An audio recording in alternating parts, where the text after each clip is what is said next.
got a former Arizona State Sun Devil here, baby, with us. One of my good buddies, Merrill Kelly, joining us, and one of the head of this rotations that's going to be a big focal point. I'm going to start just because we had one of your new former teammates already, Zac Gallen, with us. How big is it to have him back? Huge. Obviously his resume the last couple of years kind of speak for itself. But I think he's a guy, on and off the field that the guys in the clubhouse rely on and they go to when there's a big time situation. And just to have another anchor in the rotation, another piece of depth is obviously huge. He's, I think, sorry, Scott, you go. I just wanted to ask while we're on that topic, for you, I mean, you guys actually had very different off seasons. You signed pretty early. Zac had to wait for a long time. And we spoke to Zac like 40 minutes ago about the qualifying offer. He had, kind of a up and down season, the second half much better than the first. So for you, what was the free agent process like?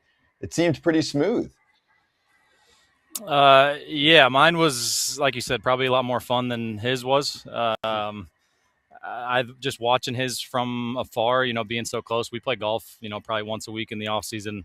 And every time I'd see him, I'd ask him what we got. And every time he told me nothing, it was shocking. I mean, I don't think anybody, like you said, a down season, but I don't think anybody could have imagined the off season that he had. But for me, it was cool. I mean, obviously the fact that these guys were first on the table, they made it very clear early, even going back to the trade last year, that was their goal. And the fact that they showed up, there's not a lot of times I feel like that you leave a team and then are able and lucky enough to come back to the place that you want. I'll be forever grateful for these guys, sitting here going into my 8th year, coming back from Korea. I don't think I ever could have imagined still being here, not only in the big leagues, but also being a Diamondback. So it was pretty cool to see the fact that they, what their words were towards the end, were actually real, and they made it very apparent that they wanted me back. You're one of the few guys that gets traded and comes back, right? So that had to make you feel special because most guys get traded and they never get to come back to their original organization. So that right there tells me they must have wanted you bad because it's pretty awesome as a player to have that feeling. Yeah, like I said, I'm lucky. Like you said, AJ, I don't think too many guys get the opportunity to go back to a team that they were traded from. Usually, at least from what I've seen, when you get traded, it's kind of like, all right, thanks for your service, but we're going to move on. But like I said, even the conversations the day of the trade deadline with Hayes and Amiel and all the front office, it was kind of a conversation of like, hey, we got to do this at the time. Your value's high and we got to get some pieces for you. But I feel like I left it off with Hayes saying that, hey, we'll be talking in a couple months, and they were definitely first in the ring. What was it like for you in Texas? Texas was cool. It actually worked out because my mom and my brother live out there now. They live in Allen, Texas, about 15 minutes outside the city. So it was nice being able to be coming from one place that has family to the other place where my other half of the family is. So it was actually pretty comfortable. Did you learn anything from Mike Maddox when you're out there? Yeah. A short time? Not too much. Obviously, those times are limited, and I feel like when you get traded to an org, it's kind of like, hey, we brought you here for a reason, and we want you to do you and do what you do to get over here. So the sample size was pretty small, and I feel like at that point it was just kind of let's bear down and try to get to the playoffs as much as we can. Hey, Merrill, Ken Rosenthal, part of the FT network here. I saw that he said there might have been a little bigger offer in terms of guaranteed money from another team. Can you speak to that at all? If there was another team, I mean, hey, you're now locked in for 2 years. Were you considering another ball club potentially in California and decided, hey, I've got my setup really nicely here. I've been with Arizona. I've got the home in Arizona. Take us through that part of the process. Yeah, and I think first and foremost, going into the offseason, it was pretty clear. I made it pretty clear. I wanted to be a Diamondback my whole big league career. Coming back here was always first and foremost. It was always the priority. But yeah, there was a team out in California. I think everybody can pretty much figure out who that was. There was a 3-year offer guaranteed on the table. But the numbers and, like you said, the home situation with the family and my kids getting older and school coming into play. And, I don't think it's any secret on how much money you get taken out of your pocket when you go to California. There was a lot of factors that went into the 3-year deal. It was definitely enticing. It definitely made the decision a lot harder to come back here. But once these guys got to kind of the number that they did, it just made a lot more sense to come back here. Does that team wear blue? That's all I'm going to ask. That team does not wear blue. Oh, red. They does were not wear blue. or orange. They're a little further south than the team. They're a little further south than the team that wears blue. They're a little closer to home. That's another reason why it made it such a challenging decision, because living on Coronado, I hear is a pretty good quality Whale's life. vagina. It was whale's vagina. Yeah. So, and that was like it worked out best for us because that was honestly our second choice. It was between here and San Diego going into the offseason. The San Diego was like really the only place that if we did go somewhere, that was probably, high on our list. If we weren't in Arizona, it's like, all right, let's just hop over and take a short 6-hour drive to San Diego. But the desert is home. We're not I guess we're not ocean people. We're more desert rats. Yeah, Merrill, you're the first person ever that's been offered a bunch of money to go live in San Diego and said no, I think. So let's just go. So now when you pitch against them, they're going to be like, boo, he hates San Diego. He's such a bad guy. This guy hates San Diego. No, I love San Diego. It's just, like I said, they take too much money out of my pocket, man. The taxes over there are a different level. We had some numbers guys run the number. No, we had my numbers guy run the numbers, and it just made more sense to come home. Which is crazy on a 2-year compared to a 3-year. That is wild. Right. Yeah, a 3-year, if it's lower AAV, and then you've got the huge tax difference. We've actually explained that quite frequently on this show, just to give some perspective to people. Okay, yeah, so and La Jolla ain't cheap, No, yeah, cost of living. There's hey, you can live inland. Hey, Merrill, you don't have to live right on the beach. Go to San Diego and live away from the beach. What's the point of that? I might as well live with the scorpions, man. It's a fair rebuttal. He's the scorpion king. Actually, you know what? So we spoke to Dre Jameson earlier, and he called you the changeup wizard. What would be your number one tip to youngsters out there trying to learn how to effectively use a changeup in their repertoire in college or wherever? I mean, we get a lot of young fans that listen and love hearing these conversations, and young players, I should say, that are aspiring to be you. That's high praise from Dre, because his heater's on a different level. I would say the biggest thing for me in the changeup is the arm speed. I think anytime you try to detract, and I've never been good at physically changing speeds, like mentally trying to subtract and add speed. Like my throw is just kind of my throw. It's just kind of the way it comes out. Like that's why I think if you look at my velocities, everything is very compact. But I think I get away with that because I try to make everything look the same. And I think that would probably be the biggest tip for youngsters is don't necessarily worry about the movement too much. I think gravity and the mound and the grip will do most of that.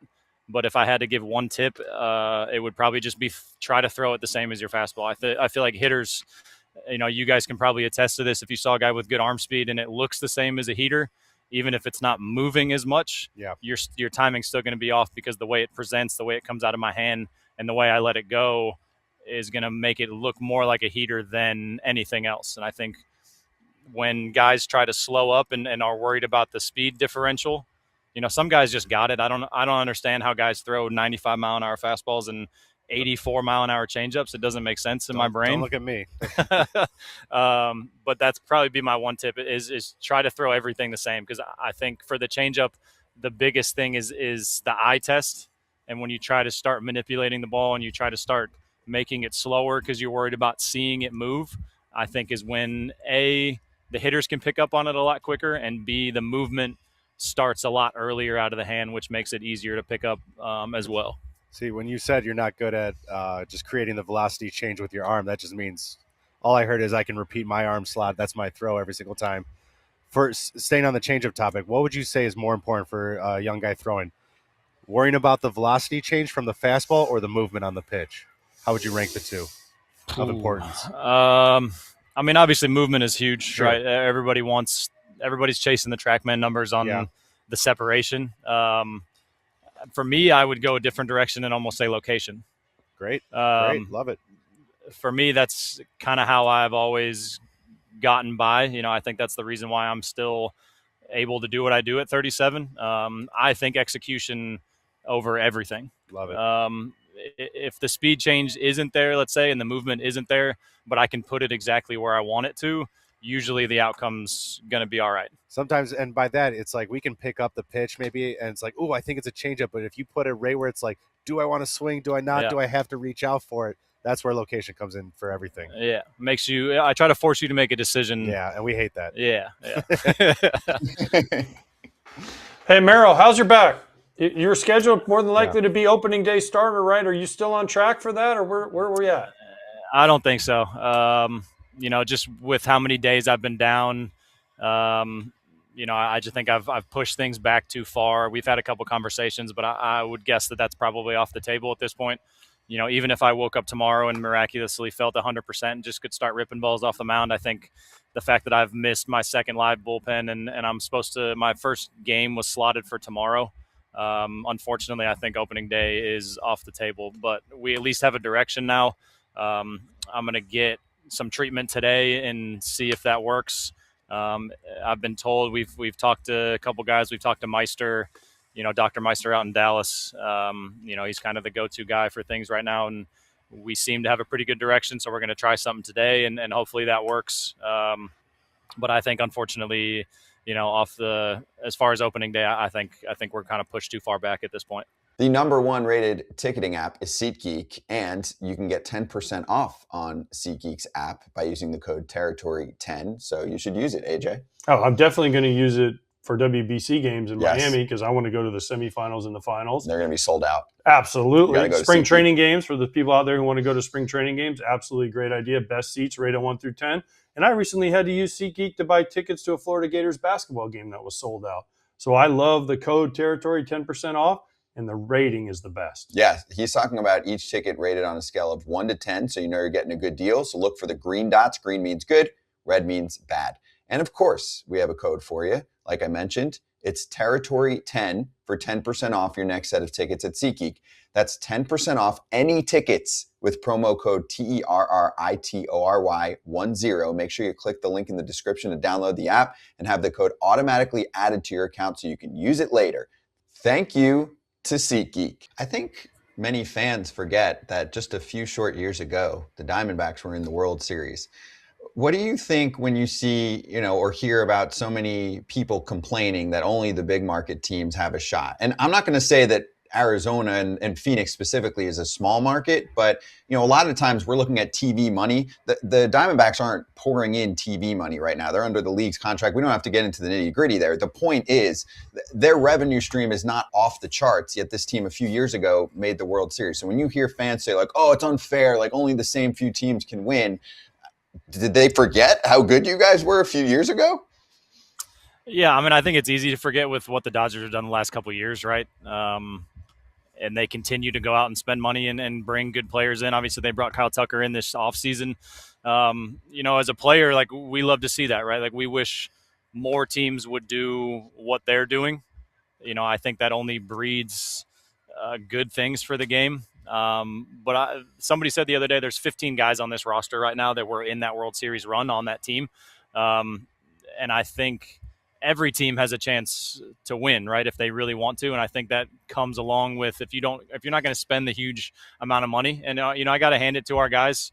They went out and re-signed me. They went and re-signed Gallen, obviously not for, what I think he thought he was going to get. But if you look at our payroll, it's definitely not small compared to the rest of the league. Obviously nobody can really compete with the Dodger money that's going on right now.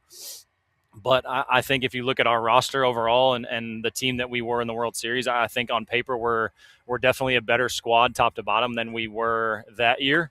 And I think with the additions as far as people coming off the IL sporadically throughout the year, right, we'll get Corbin back, we'll get AJ Puck back at some point, and we'll get Justin Martinez, some pretty heavy arms coming out of the bullpen. I think we're in a really good spot. And I think that a lot of teams, or a lot of, fans around the league look at the Dodgers as the gold standard because, obviously they've won 2 years in a row and they continue to get better. But I think that's the beauty of baseball. Anybody can beat anybody on any given day. And I think when, you hear stuff about the playoffs, you hear throughout the course of the history of the league, it's like, oh, this team got hot at the right time. And I think some teams or some fans look at that as you weren't really that good of a team. You just got hot. But I think that's the beauty of baseball, is being able to play your best baseball when it actually matters. The Dodgers have been fortunate where they can do that kind of throughout the year. But I think at this point, when you get into the playoffs, especially with the way the playoffs are structured now, I think it's anybody's game. Agreed. That's the whole team. That's most teams' mantra, even though I hate it, is just get in. You never know what can happen. So yeah, I don't know. All right, so you played in the WBC in 23, right? Obviously, you're injured this year. You couldn't do it this year. You won a championship in the KBO. If technically, could you play for Korea because you have a ring from Korea? Would they let you play for Team Korea? I doubt it. I would if they asked, but I doubt it. I think you got to have some. If you went to them. I think you got to have some sort of lineage, and just looking at me, I'm pretty sure I don't have any Asian in me, but I would if they asked me to. I think it'd be a blast. Eat some kimchi and go over to Korea and have some fun. I would do it, but I don't think I'm in the running for that. Okay, I didn't know if you could just flash your ring from the KBO series and say, "Look, guys, I got this ring. I've won championships for you before, so let me be on the team." I don't know. Get citizenship quick. Yeah, get quick citizenship. Yeah, I don't know. All right. Last one before we let you go. I need the 4-box here because I need Kip on for this. So I didn't realize this. We got it. The 2-box right here, so I can see all of you. And Kip's sitting next to you. Are you going to rub it into Kip that you graduated, you left Arizona State a year after him, and you're still playing on a 2-year deal, and Kip's been retired for like 7 years now. So are you just going to rub it in his face that you're just the better Arizona State alumni? Ooh, that's tough. And you said graduated. I definitely didn't graduate. Well, you know what I mean. Early for sure. He at least graduated. Yeah, but he's been retired for 6 years now. So I mean, yes. Yeah, I'm lucky, man. I'm also a pitcher too, and like I said, I locate. So if I didn't locate, I'd probably be out of the game by now, throwing 90 miles an hour as a righty. But don't let AJ divide us right now. All right, watching this guy. Yeah, this is what he does. No, watching this guy go over to Korea and then come back and put together a career for this long and this solid has actually been one of, just for me, one of the more fun guys that I get to watch, that I was like, I know him. I know where he's come from. I know where he started and what he's been through. I love that. He's easy to root for. So, no, AJ, you are not going to split up the Sun Devils. Yeah, right no now. chance, buddy. We root for each other. You guys have like a special handshake with your little thing, your little whatever. See, you get them all out right now. Just get them all out of you. I don't know. Do you guys like? I got something for you. He also played at Yavapai. He didn't just do Arizona State. Yeah, I was going to say, I was only at ASU. I was only at ASU for a year. I think people get it twisted a little bit that I like was 2 years. I had 2 years. Yeah, he at least had 2 years. I was only there for one. Even though we did make it to the World Series when I was there, but we also we also got smacked. So we went 2-2. Wait, was Murph? We went 0-2. Wait, did Murph coach both of y'all? So Murph recruited me. That was the year that Murph resigned. Yeah. Oh, I had him. How much did Murph not pay you? How much? No, this is what he does. Yeah, no comment. My guy just got. Don't worry. Every time I'm not going to say anything. Hey, listen. Every time I see Murph says, I didn't recruit you, right? And I'm like, I know, Murph. You tell me every time I see you that you did not recruit me. Okay, I get it. You didn't but I got nothing. I got nothing for love for Murph. Yeah, agreed. He's a rich man managing a a good team these days. I always knew he was going to be. I always knew he was going to be a manager, but to see what he's done over there and in Milwaukee is pretty cool. Yeah, he's got something good going there. Well, Merrill, this was awesome, man. Really appreciate it. Enjoyed it. Congrats on the contract in the offseason. Then good luck this year. Yeah, excited to see the Diamondbacks make some noise. Yeah, I appreciate you guys. Thank you.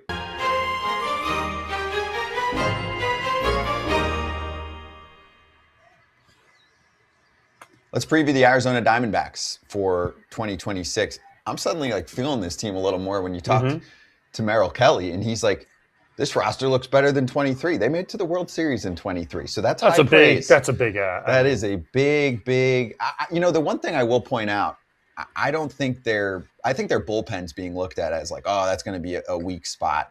Justin Martinez and AJ Puk should come back at some point this season. I think there's some arm talent in there. Some guys that you might not know as well that were acquired in trades recently, like a Braden Garcia. Ginkel's been there for a while. Seawald back in a spot where he has thrived in the past. Drew Jameson mentioned Cade Stroud and how good he looks. Jonathan Loizaga, if he can ever stay healthy, he's got good stuff. But your thoughts on the Diamondbacks in general? I think they can hit, and they've got some good veteran arms in the rotation. I think they're going to be sneaky good again. I think they're going to fight. Every year it seems like they fight for a playoff spot, whether they get in or not. I mean, remember 2 years ago they lost in the last day. Mm-hmm. They won. They've kind of had since 23. They've kind of had years where you're like, oh man, they got a chance to be really good, and it just hasn't. Whether it's injuries or something goes wrong, whatever it is, I think they're going to score runs. We know that, and I think they're pitching. They have Kelly. They still have Fott. They still have Zac Gallen, right? If Eduardo Rodriguez can come back and give them anything, and if their bullpen can hold it down until they get Martinez and Puck back, I think this team can be a force. And if they get in, there's one thing I'll say about the Diamondbacks and Torey Lovullo. They are not scared of the Dodgers. In 23, they beat their brains in. They were the last team, I think, to beat them in the postseason.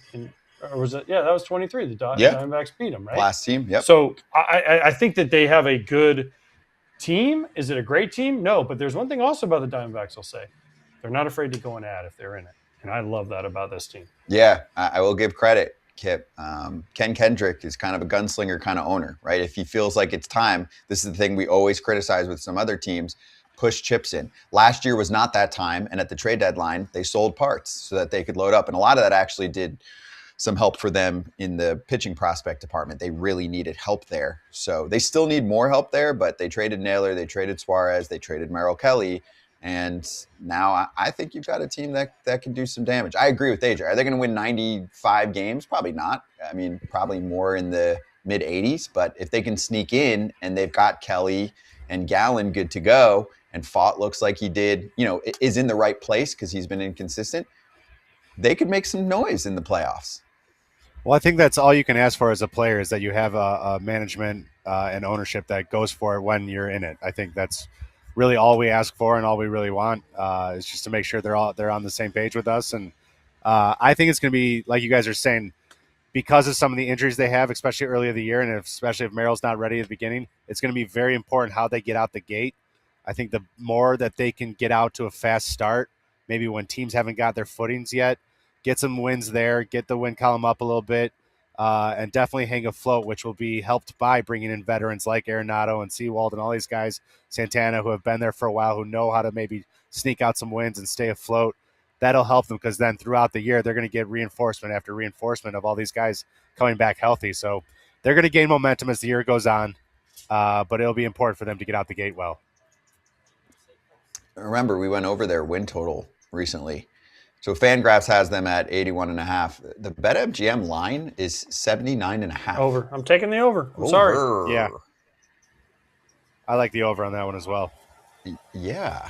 Let's look at the win projections, too, for the team. So there's your lines. You handsome and devil. Then can we also flip to the NL West win projections? Over at site, they're going to get Paul Seawald set up, by the way. NL West projections. Fangraphs has the Dodgers at 99.4. Giants, these are projections. We know that you can't win 82.3 games. But then they've got these three teams. I think the Diamondbacks are better than the Giants. I would take them over that. I think the Diamondbacks are better than the Giants. The Rockies 64.9 is still too high. That is too hot. They're not going to not, unless something changes, they're not going to not lose 100 games.